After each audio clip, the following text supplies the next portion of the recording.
আসসালামু আলাইকুম, কেমন আছেন সবাই? আকসা লাইফস্টাইল চ্যানেলে আপনাদেরকে স্বাগত জানাই। আজকে আমি বানিয়ে নেব দোকানের মতো এগ চিকেন মোগলাই আর সঙ্গে আলুর দম। তো এখানে আমি প্রথমে ময়দাটাকে মেখে নিচ্ছি। 600 গ্রাম ময়দা নিয়ে নিয়েছি। ময়দাতে নুন আর চিনি দিয়ে ভালোভাবে একবার মিশিয়ে নিলাম। মিশিয়ে নিয়ে এরপরে দিয়ে দেব আমি সাদা তেল। সাদা তেল দিয়ে ভালোভাবে এখানে আমি মাখিয়ে নেব। ময়দাটাকে ভালোভাবে মাখিয়ে নেব। মাখিয়ে নিয়ে দেখব এরকম হাতে করে প্রেস করে করে দেখব যে এরকমভাবে চাং হয়ে যাচ্ছে নাকি, তখন বুঝে নিতে হবে আমার ময়লটা ভালোভাবে হয়ে গেছে। এরপর জল দিয়ে ভালোভাবে ময়দাটাকে আমি মেখে নেব। ময়দাটাকে আমি এখানে খুব শক্ত করে নয়, মোটামুটি নরম করে মেখে নিয়েছি। নিয়ে একটা কিচেন টাওয়ালকে ভিজিয়ে নিয়ে এটা আমি চাপা দিয়ে দিলাম। দিয়ে কিছুক্ষণের জন্য আমি রেখে দেব। এটা ঢাকনা দিয়ে আমি চাপা দিয়ে রেখে দিলাম। এরপরে আমি চিকেনটাকে বানিয়ে নেব। চিকেনের মধ্যে দিয়েছিলাম নুন, লঙ্কা গুঁড়ো, আদা রসুনের পেস্ট, জিরে গুঁড়ো আর গরম মশলা দিয়ে কিছুক্ষণ এটা আমি মশলা মাখিয়ে রেখে দিয়েছিলাম। এরপর কড়াইয়ের মধ্যে তেল দিয়ে চিকেনটাকে আমি দিয়ে আস্তে আস্তে রান্না করে নেব। তো কিছুক্ষণ ঢাকনা দিয়ে নিয়েছিলাম একবার, যাতে চিকেনটা ভালোভাবে সিদ্ধ হয়ে যায়। তো ছোট ছোট পিস করা ছিল, খুব সহজে এবং তাড়াতাড়ি সিদ্ধ হয়ে গেছিলো। এরপর পুরো ভাজা ভাজা করে আমি রান্না করে নিয়েছিলাম। এরপর একটা আলাদা কড়াইয়ের মধ্যে আমি দিয়ে দিয়েছিলাম 2 চামচ পেঁয়াজ বাটা। তো পেঁয়াজ বাটাটা কিছুক্ষণ নাড়িয়ে নিয়ে ওর মধ্যে দিয়ে দিয়েছিলাম একটু আদা বাটা আর কাঁচা লঙ্কা কুচি। এরপরে এটাকে নাড়িয়ে নিয়ে এর মধ্যে আমি দিয়ে দিয়েছিলাম লঙ্কা গুঁড়ো আর হলুদ গুঁড়ো দিয়ে একটু ভালোভাবে কষিয়ে নিয়ে এর মধ্যে আমি ব্রেড ক্রাম্বসগুলো দিয়ে দিয়েছিলাম। তো চাইলে এখানে চীনাবাদামও ব্যবহার করা, চীনাবাদাম রোস্ট করে এতে ব্যবহার করা যায়। তো আমি এখানে ব্যবহার করছি না। এরপর মশলাগুলো আর ব্রেড ক্রাম্বগুলো ভালোভাবে মিশিয়ে নিতে হবে।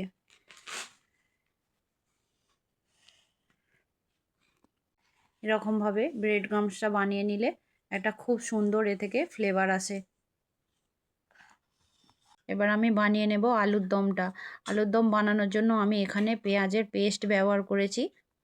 কড়াইয়ের মধ্যে দিয়ে দিলাম তেল, তারপরে দিয়ে দিলাম 5 ফোড়ন আর পেঁয়াজের পেস্ট আর কাঁচা লঙ্কা দিয়ে ভালোভাবে একটু নাড়িয়ে নিলাম। এরপরে দিয়ে দিলাম আদা রসুনের পেস্ট। দেওয়ার পরে ভালোভাবে আদা রসুনের কাঁচা গন্ধটাকে আমি মেরে নিলাম। এরপর এর মধ্যে দিয়ে দেব আমি হলদি গুঁড়ো আর লঙ্কা গুঁড়ো দিয়ে মশলাটাকে একটু ভালোভাবে কষিয়ে নেব। কিছুক্ষণ পর এর মধ্যে দিয়ে দেবো, মশলাটা কষাতে কষাতে এর মধ্যে দিয়ে দেব আমি জিরে গুঁড়ো। তো এখানে আমি বলে রাখি, আলুর দম করার জন্য আমি এখানে আলুটাকে আগে থেকেই সিদ্ধ করে নিয়েছি। মশলাটা ভালোভাবে কষানো হয়ে গেলে এখানে আমি আলুগুলো দিয়ে দেব। মশলাটা কষানো হয়ে গেলে আলুটা দিয়ে আমি ভালোভাবে মিক্স করে নেব। মিক্স করার সময় এখানে আমি কোনো রকম জল ব্যবহার করব না, যেহেতু আলুর দমটা শুকনো শুকনো হবে। এরপর মশলার সঙ্গে ভালোভাবে মিশিয়ে নিলেই হয়ে গেল আলুর দম। মোগলাই বানানোর জন্য যে ময়দাটা মেখে রেখেছিলাম, ওরপর একটা একটা করে আমি ডো বানিয়ে নেব।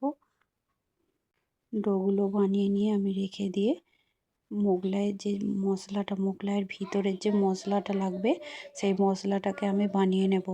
যে ডিম চিকেন দিয়ে যে মশলাটা বানাবো সেটা বানিয়ে নেব। প্রথমেই এরপর নিয়ে নিলাম একটা ডিম, এতে দিয়ে দিলাম ধনেপাতা দিয়ে আমি একটু মিক্স করে নিলাম। এরপরে দিয়ে দেব চিকেনের যে মশলাটা বানিয়ে রেখেছিলাম, চিকেন দিয়ে দেবো। তাতে দিয়ে দেবো ব্রেড ক্রাম্বসের যে মশলাটা বানিয়ে রেখেছিলাম, ব্রেড ক্রাম্বসটা। তো এখানে ব্রেড ক্রাম্বসটা ব্যবহার করার উপকারিতাটা হলো যে ডিম আর চিকেন দিয়ে যদি এমনিও ব্যবহার করেন তাহলে কি হয়, ডিমটা পাতলা হওয়ার কারণে মোগলাই থেকে গড়িয়ে বেরিয়ে যায়। তো এখানে ব্রেড ক্রাম্বসটা ব্যবহার করলে ডিমটা আর গড়িয়ে যাবে না, ব্যাটারটা ঘন হয়ে যায়, খেতেও হয় খুব সুন্দর। তো এরপর আমি একটা পরোটা বেলে দেখাবো। গোল করে লেচিটাকে নিয়ে আমি ভালোভাবে বেলে নেব। পুরো বড় করে বেলে নিতে হবে। এরপর বেলে নেওয়া হয়ে গেলে ওর মধ্যে আমি যে মশলার পুরটা বানালাম সেটা ঢেলে দেব। ঢেলে দিয়ে একটু ভালো করে চাড়িয়ে নেব। চাড়িয়ে নিয়ে ভালোভাবে মুড়ে নেব।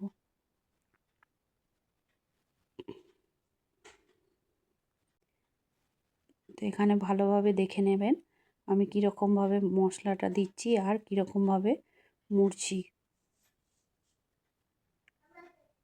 এরপর মোড়া হয়ে গেলে একটা কড়াইয়ের মধ্যে আমি বেশি করে তেল নিয়ে নেব। এখানে আমি মোগলাইটা দেখেছেন দোকানে নিশ্চয়ই যে অল্প তেলে ভাজে না, একটু বেশি করে তেল দিয়ে তারপরে মোগলাইটাকে ভাজে। আর মোগলাইটা ভাজার ক্ষেত্রে এখানে বলে রাখি, মোগলাইটা মোটামুটি লো ফ্লেমে ভাজার চেষ্টা করবেন। হাই ফ্লেমে ভাজলে কি হবে, উপরটা পুরোটাই লাল হয়ে যাবে কিন্তু ভিতরের অংশটা কাঁচা রয়ে যাবে। সেই জন্য বলে রাখছি মোগলাইটা, তো এখানে বলে রাখি মোগলাইটা যখনই ভাজবেন লো ফ্লেমে ভাজবেন। হাই ফ্লেমে ভাজলে কি হবে, উপরের অংশটা পুড়ে যাবে, ভিতরের অংশটা নরম হয়ে রয়ে যাবে। তো এরপর আমি তেলের মধ্যে দিয়ে দেব, আস্তে আস্তে তেলের মধ্যে দিয়ে দেব। দিয়ে আমি লো ফ্লেমে এদিক ওদিক করে ভালোভাবে ভেজে নেব।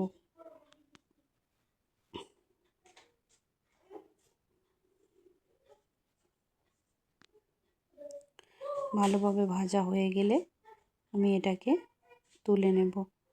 তো একই পদ্ধতিতে সব কটা মোগলাইকে ভেজে মশলা ভরে নিতে হবে এবং একইভাবে আস্তে আস্তে ভেজে নিতে হবে।